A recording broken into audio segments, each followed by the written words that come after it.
नमस्कार। आप देख रहे हैं प्रोडिया टीवी न्यूज़। और कहते हैं कि 144 वर्ष बाद जो ये महाकुंभ एक प्रकार से पूर्ण कुंभ है, ये जो आया है और ये अपने आप में एक दिव्य, भव्य और अलौकिक है। और जब बात दिव्य, भव्य और अलौकिकता की होती है तो कहीं ना कहीं बात यज्ञ की भी जरूर होती है।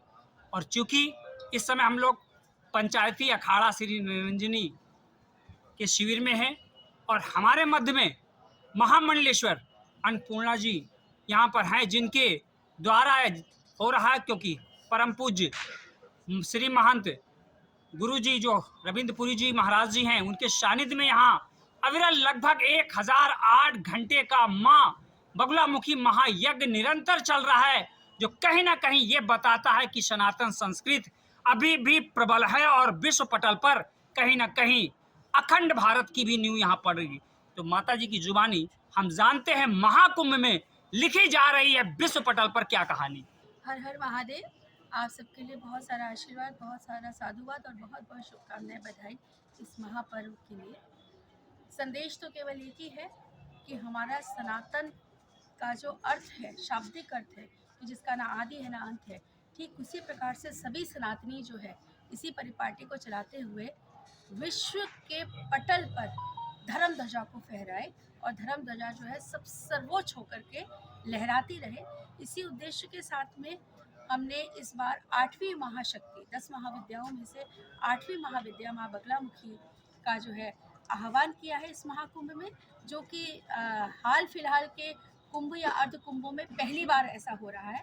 1008 घंटे के संकल्पित अविरल यज्ञ में एकमात्र संकल्प है और वो है कि सभी सनातन के शत्रुओं का विनाश हो। सभी सनातन के जो शत्रु हैं वो तहस नहस हो जाए, कोई भी खड़ा ना रह पाए।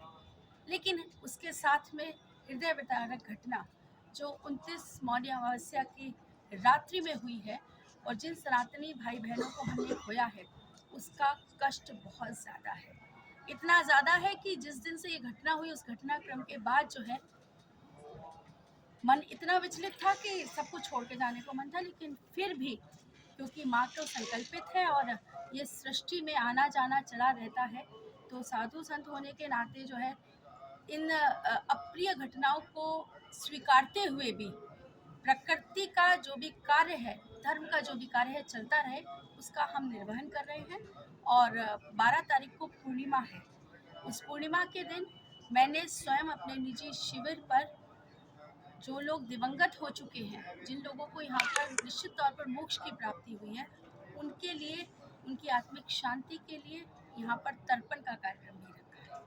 उसमें यहाँ पर जितने भी लोग उस दिन उपस्थित होंगे, मेरे जो ब्राह्मण गण हैं, उनके माध्यम के द्वारा जो है हम उनके तर्पण और जो भी क्रियाएं होती हैं, जो भी करनी चाहिए, कर्मकांड होने चाहिए, वो इस संगम के तट पर करना सुनिश्चित किया है। और ईश्वर से, महादेव से, देवी माँ से एक ही प्रार्थना है कि हे प्रभु, होनी अनहोनी, सृष्टि का सृजन या विनाश, ये सब तुम्हारे हाथ में है, परंतु ऐसी जगह हमें स्थान दे जो सनातन का जो है कल्याण हो सके। वहीं हिंदू भाई बहनों से स्पेशल, चाहे वो किसी भी कार्य में लिप्त क्यों ना हो, लेकिन आप चाहे राजनीतिज्ञ हैं, आप चाहे मीडिया कर्मी हैं, आप चाहे एडमिनिस्ट्रेटिव प्रशासन में हैं, लेकिन सर्वप्रथम हिंदू हैं, मानव हैं। उस मानवीय कर्तव्यों का पालन करते हुए कम से कम अपनी आत्मा के साथ न्याय करें और अनुचित कार्य ना तो करें, ना होने दें, ना साथ दें। क्योंकि जो भी घटनाक्रम हो रहे हैं, जिस तरीके से कुंभ को डिफेम करने के लिए, सनातन की बदनामी के लिए हर्षा रिछारिया, आईआईटी बाबा और मोनालिसा जैसे लोगों को ट्रेंड में लाया जा रहा है, कुछ प्राइवेट वीडियो मेकर्स द्वारा, इन्फ्लुएंसर्स द्वारा, यूट्यूबर्स द्वारा, जो कि सिर्फ अर्निंग मात्र के लिए कुंभ में सभी साधु संतों या इस प्रकार के इतने बड़े बड़े कार्य करने वाले जो तपस्वी लोग हैं, उनको दरकिनार करके इनको प्राथमिकता दे रहे हैं। और उससे भी ज़्यादा हिरास तब हो जाता है कि जो हमारे नेशनल या इंटरनेशनल न्यूज़ चैनल्स हैं, वो भी उनको एक एक घंटे का स्पेस दे रहे हैं। शर्मनाक है। थोड़ा संस्कारी बनिए। 144 साल बाद के इस शुभ अवसर पर अपने सनातन और अपने तपस्वी का जो है वो यहाँ पर कौतूहल होना चाहिए। ऐसे ऐसे बाबा पड़े हैं, ऐसे ऐसे संत पड़े हैं, ऐसे ऐसे यज्ञ हो रहे हैं, ऐसे ऐसे अनुष्ठान हो रहे हैं, ऐसी ऐसी कथाएं हो रही हैं, उनका जो है यहाँ पर महिमा मंडन होना चाहिए, ना कि ऐसे लोगों का जो कि कोई भी रील बनने के बाद इंस्टाग्राम पे अपने फॉलोअर्स को देख रहे हैं, ये सोच रहे हैं कि यूट्यूब के बाद ये वीडियो इतना चल गया, हमें कितने पैसे कमाएंगे। आधुनिकता में इतना मत बहो मेरे भाई।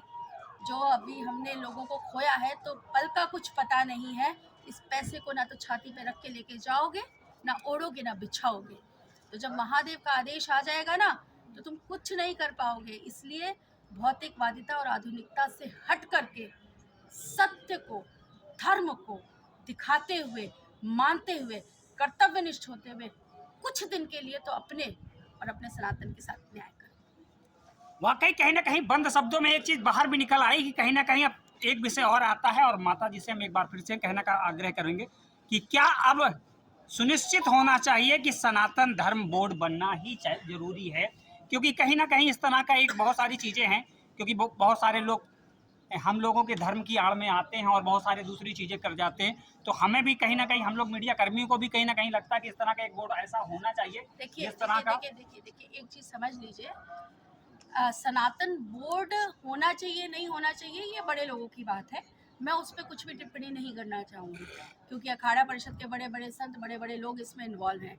लेकिन निश्चित तौर पर सनातन बोर्ड के गठन को लेकर के अब राजनीति होना शुरू हो गई है, ग्रुपिज्म हो रहा है।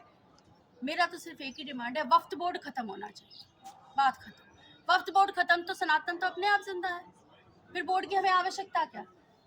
किसी चीज को समाप्त करने के लिए, किसी चीज को खड़े करने की आवश्यकता नहीं है। सबसे पहले उस बुराई का अंत होना चाहिए। आप समझे कि नहीं, रावण का अंत हुआ, रावण के अंत का सब्स्टिट्यूट ये थोड़ी था कि कोई हम महारावण और खड़ा कर दें। नहीं जी, इसकी आवश्यकता नहीं है। ये सनातनी देश है, सारी धरोहरें सनातनी है, वो ऑटोमेटिकली सनातनियों के अंतर्गत आती हैं। तो ये मेरा व्यक्तिगत मत हो सकता है।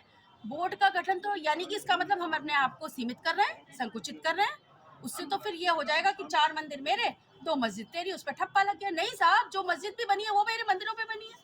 आप देखिए ना, जो बड़े बड़े तीर्थ स्थान थे, मथुरा है, काशी है, आपका सोमनाथ है, ये तो थे कृष्ण जन्मभूमि, ये तो हमारे हैं ही, ये तो इस पे तो बात चली रही है, केसेस चल रहे हैं। मगर संभल जैसी जगह में, अलीगढ़ जैसी जगह में जहाँ मस्जिदें हैं, वहाँ पर प्रामाणिकता हमारे मंदिरों की मिल रही है।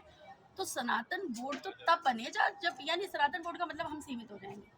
मैं इससे व्यक्तिगत जो है बहुत वो नहीं रखती हूँ।